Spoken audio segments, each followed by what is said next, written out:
साथियों, कैसे हो आप सब। आप सभी का स्वागत है आपके अपने YouTube channel Shiksha career academy में। जैसे कि आप जानते हो कि UP triple S C PET 2023 का नोटिफिकेशन आउट हो चुका है, जो UP triple S C department द्वारा प्रतिवर्ष एक अर्हता परीक्षा कराई जाती है। चलिए देखते हैं इस नोटिफिकेशन में क्या क्या है, ये फॉर्म कब से स्टार्ट हुआ है, इसकी एलिजिबिलिटी क्या है, कौन कौन भर सकता है, कौन कौन नहीं भर सकता, एग्जाम पैटर्न क्या है, और ये स्कोर कार्ड कब तक वैलिड है। तो चलिए चलते हैं। जैसे कि आप देख रहे हैं कि उत्तर प्रदेश अधीनस्थ सेवा चयन आयोग यानी यूपीटीपीएससी लखनऊ द्वारा विज्ञापन 2023 का निकला हुआ है, जैसे कि आप स्क्रीन पे दिख रहा है, जिसको हम कहते हैं पैट 2023।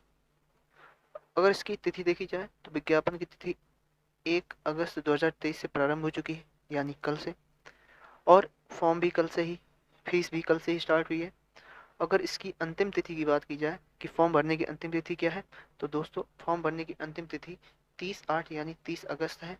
और अगर आप इस फॉर्म में कुछ गलती कर देते हैं तो उसको संशोधित करने की भी अंतिम तिथि 6/9 यानी 6 सितंबर को निर्धारित की गई है।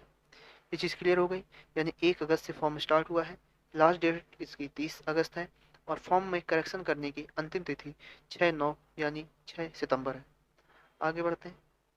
जैसे कि इसमें साफ साफ एक चीज़ का मेंशन किया गया है, लिखा है उपर्युक्त विज्ञापन के सापेक्ष आवेदन सबमिट करने व शुल्क जमा करने की अंतिम तिथि 30 सितंबर है।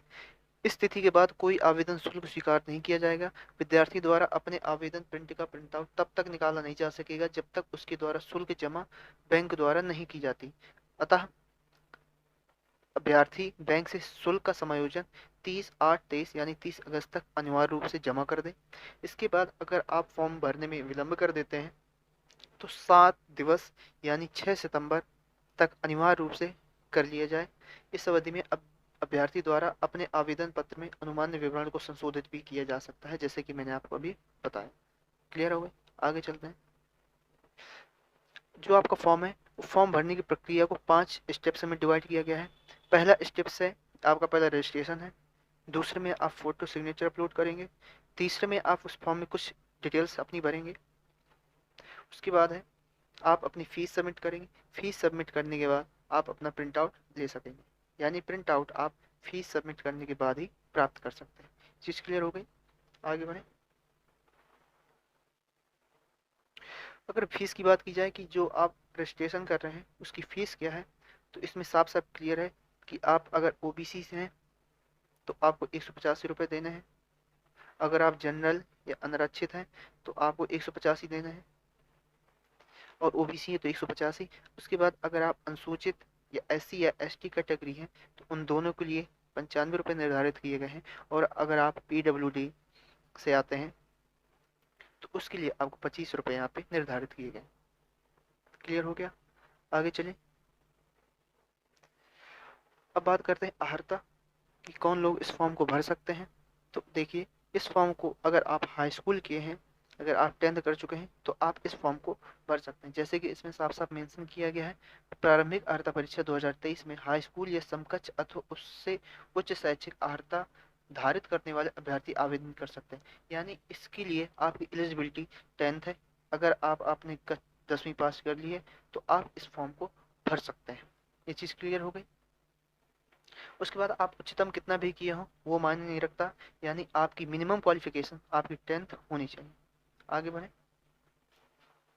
अनिवार्यता की बात की जाए कि जैसे कि आप जानते हैं कि जो पेपर 2022 में हुआ है पैट का, उसका रिजल्ट आपका 25 जनवरी 2023 को घोषित किया गया था, जैसे कि इसमें मेंशन है। ये चीज़ आपको पता है, 25 जनवरी 2023 को घोषित हुआ है।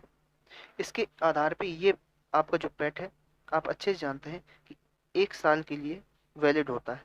कितने साल के लिए? 1 साल के लिए। तो आपका 2022 का जो रिजल्ट है वो 24 जनवरी 2024 तक वैलिड रहेगा। यानी जितनी भी वैकेंसी 24 जनवरी 2024 के पहले UP triple S C department द्वारा कराई जाती है, उसमें आपका स्कोर कार्ड 2022 वाला लिया जाएगा। उसके बाद 24 जनवरी 2023 के 24 के बाद जितनी भी वैकेंसी ली जाएंगी उसके लिए आपका स्कोर कार्ड 2023 का लिया जाएगा। जैसे कि इसमें एक चीज़ का मेंशन किया हुआ है, ये देखिए कि उल्लेखनीय है कि अभ्यर्थी प्रारंभिक अर्हता परीक्षा 2022 का परिणाम 25 जनवरी 2023 को घोषित हुआ, जो कि 1 वर्ष के लिए मान्य है, और 24 जनवरी 2024 तक। अतः आयोग द्वारा विभिन्न पदों के सापेक्ष चयन हेतु मुख्य परीक्षाओं के आयोजन हेतु जो विज्ञापन 24 तक निर्गत किए जाएंगे, उन परीक्षाओं में प्रतिभाग हेतु अभ्यर्थियों की शॉर्ट लिस्टिंग प्रारंभिक अर्हता परीक्षा 22 के स्कोर कार्ड के आधार पर की जाएगी। इसमें ये चीज का साफ साफ मेंशन किया गया। उसके बाद बात की गई है कि अगर प्रारंभिक अर्हता 2022 के परिणाम वैधता अवधि समाप्त होने के उपरांत मुख्य परीक्षाओं के आयोजन हेतु निर्गत किए जाने विज्ञापन के सापेक्ष जितने भी आपके बच्चे शॉर्टलिस्ट किए जाएंगे, वो 2023 के पैट के स्कोर कार्ड के आधार पर किए जाएंगे। ये चीज क्लियर हो गई। चलिए आगे बढ़े। यानी जो आपका 2023 का रिजल्ट आएगा वो आपका प्रभावी होगा 25 जनवरी 2024 से। आगे बढ़े। आयु सीमा क्या है, हम एज की बात कर लेते हैं। मैंने आपको ये बता दिया कि आप अगर हाई स्कूल किए हैं तो आप ये फॉर्म भर सकते हैं। इसके बाद हम बात करते हैं कि इस फॉर्म को भरने के लिए आपकी एज क्या होनी चाहिए। तो सिंपल सी जो आयु निर्धारित की गई है वो निर्धारित की गई है 18 साल से 40 साल। यानी आप 18 साल से कम नहीं होने चाहिए और 40 साल से ज़्यादा नहीं होनी चाहिए। तो वही चीज़ इसमें मेंशन किया है कि देख सकते हैं कि ये अनुसार आपकी न्यूनतम 18 वर्ष पूर्ण कर ली हो और 40 वर्ष से अधिक आयु प्राप्त न हो, प्रारंभिक अर्हता 2023 के लिए आप प्राप्त होंगे। लेकिन किसी विशेष परिस्थिति में जिसको आपको उम्र की छूट दी जाती है, जैसे ओबीसी हो गया, एससी हो गया, एसटी हो गया, या आप दिव्यांगजन हैं, या आप किसी विशेष क्षेत्र के खिलाड़ी से संबंधित हैं, या आप कहीं पे राज्य अधीन सेवाओं में कार्यरत कर्मचारी हैं, तो उनके लिए आपको विशेष छूट दी जाती है। जैसे कि यहाँ पे लिखा हुआ है कि अनुसूचित जाति, जनजाति, अन्य पिछड़ा वर्ग, ऐसे श्रेणी के अभ्यर्थियों की दशा एवं उच्चतर आयु सीमा उससे अधिक होगी। यहाँ पे सिंपल सा एक चीज लिखी हुई है कि कुशल खिलाड़ियों को 5 साल की छूट दी जाएगी। यानी अगर आप 40 साल क्रॉस कर चुके हैं तो आपको मिनिमम 45 साल तक, अगर आप किसी विशेष क्षेत्र से संबंधित हैं, तो आपको खिलाड़ी के किसी वर्गीकृत खेल में आप निपुण हैं या आपके पास सर्टिफिकेट है, तो उसके लिए आप 45 साल तक ये फॉर्म भर सकते हैं। अगर बात की जाए कि अगर आप भूतपूर्व सैनिक हैं तो उसके लिए आपकी आयु 3 साल की छूट दी गई है, यानी आप 45 साल तक भर सकते हैं। वहीं पे अगर बात की जाए अगर आप दिव्यांगजन हैं तो आपको 15 साल की छूट दी जाती है। और वहीं पे अगर आप राज्य अधीन सेवाओं में कार्यरत कर्मचारी हैं तो उसके अनुसार आपको उम्र में यहाँ पे लिखा हुआ 5 वर्ष की छूट दी जाती है। चीज़ क्लियर हो गई। आपको 5 वर्ष की छूट दी जाती है, जैसे कि यहाँ पे ये मेंशन हुआ है। आगे बढ़े। तो मैंने आपको सिंपल सा बता दिया कि आप 40 साल से अधिक नहीं होने चाहिए और 18 साल से कम नहीं होने चाहिए। ये आपका एज ग्रुप दिया गया है फॉर्म भरने के लिए। क्लियर हो गया। उसके बाद आपको छूट दी जाती है उम्र में, वो आपके विशेष कार्य क्षेत्र के अनुसार। आगे बढ़े। अब मेन चीज़ आ जाती है यहाँ पे कि आपका जो फॉर्म भरा गया है आपने, उसमें सिलेबस क्या है, पैटर्न क्या है। ये बहुत इंपॉर्टेंट है, बहुत बेसिक क्वेश्चन है, बहुत ज़रूरी होता है बच्चों के लिए सबसे ज़्यादा ये जानना कि पेपर में आएगा क्या, क्या ये ऑफलाइन होने वाला है या ऑनलाइन होने वाला है। तो मैं आपको पहले चीज़ मेंशन कर दूं कि फॉर्म आपका ऑफलाइन होता है, OMR बेस्ड होता है। ये चीज़ क्लियर हो गई। नेगेटिव मार्किंग होती है इसमें 1/4।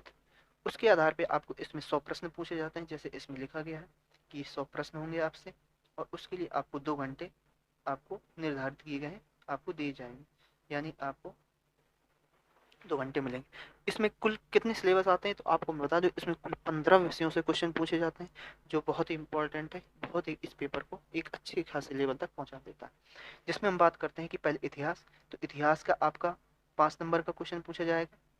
उसके बाद आपका भारतीय राष्ट्रीय आंदोलन जो इंडियन नेशनल मूवमेंट्स हैं उनसे आपका 5 नंबर क्वेश्चन पूछा जाएगा, जबकि ये इतिहास के अंतर्गत आपका मॉडर्न हिस्ट्री में आता है। उसके बाद ज्योग्राफी है, ज्योग्राफी में आपके 5 प्रश्न पूछे जाएंगे। इंडियन इकोनॉमी से आपके 5 प्रश्न पूछे जाएंगे। कॉन्स्टिट्यूशन से आपकी या पब्लिक एडमिनिस्ट्रेशन से आपके 5 क्वेश्चन पूछे जाएंगे, जिसमें आपका लोकल एडमिनिस्ट्रेशन भी आ जाता है। जनरल साइंस से आपके 5 क्वेश्चन है। प्रारंभिक गणित है, उससे भी आपके 5 क्वेश्चन है, जिसको हम एलिमेंट्री अर्थमेटिक कहते हैं, बहुत सिंपल आता है। हिंदी में आपके 5 क्वेश्चन है। अंग्रेजी के आपके 5 क्वेश्चन है। रीजनिंग के आपके 5 क्वेश्चन है। करंट अफेयर्स के यहाँ पे 10 क्वेश्चन रखे गए हैं, जो आपको पेपर को थोड़ा सा लेवल अप करता है। रीजनिंग के आपके 10 क्वेश्चन रखे गए। उसके बाद हम बात कर लेते हैं कि जो आपका अपठित गद्यांश है उससे आपके 10 क्वेश्चन पूछे जाएंगे जो आपका हिंदी का होगा, यानी 5 नंबर सामान्य हिंदी के क्वेश्चन है, उसके बाद 10 नंबर उसका पैसेज का क्वेश्चन है। उसके बाद आपका आपका एक ग्राफ आ जाता है विश्लेषण, जिसमें आपके 2 ग्राफ आते हैं, जिसमें आपके 5-5 यानी 10 क्वेश्चन पूछे जाते हैं। ये चीज़ क्लियर हो गई। उसके बाद आपका एक तालिका आ जाती है, तालिका की बात की जाती है जिसमें मैथ्स के क्वेश्चन आते हैं, उससे 5 प्रश्न पूछे जाते हैं जो आपके 10 नंबर के, यहाँ पे ये चीज़ हो जाता है। यानी कुल मिला के आपके 10, ये 15 सब्जेक्ट हैं। ये सब्जेक्ट एक है, 15 खंड हैं, जिसके तहत आपको 100 क्वेश्चन पूछे जाएंगे। प्रत्येक क्वेश्चन के लिए आपको 1 नंबर दिया जाएगा और यहाँ पे उसके लिए 2 घंटे निर्धारित है। ये चीज़ मुझे लग रहा है आपको क्लियर हो गई होगी। तो अगर आप चैनल पे पहली बार आए हैं तो मुझे लगता है कि आपको चीज़ क्लियर हो गई होगी। कोई भी अगर डाउट हो तो आप कमेंट कर सकते हैं। इसकी अगर आप पीडीएफ डाउनलोड करना चाहते हैं तो पीडीएफ के लिए आप टेलीग्राम पे जा सकते हैं, लिंक आपको डिस्क्रिप्शन में मिल जाएगी। पहली बार चैनल में आए तो लाइक करें, सब्सक्राइब करें और दोस्तों में ज़रूर शेयर करें। Thank you.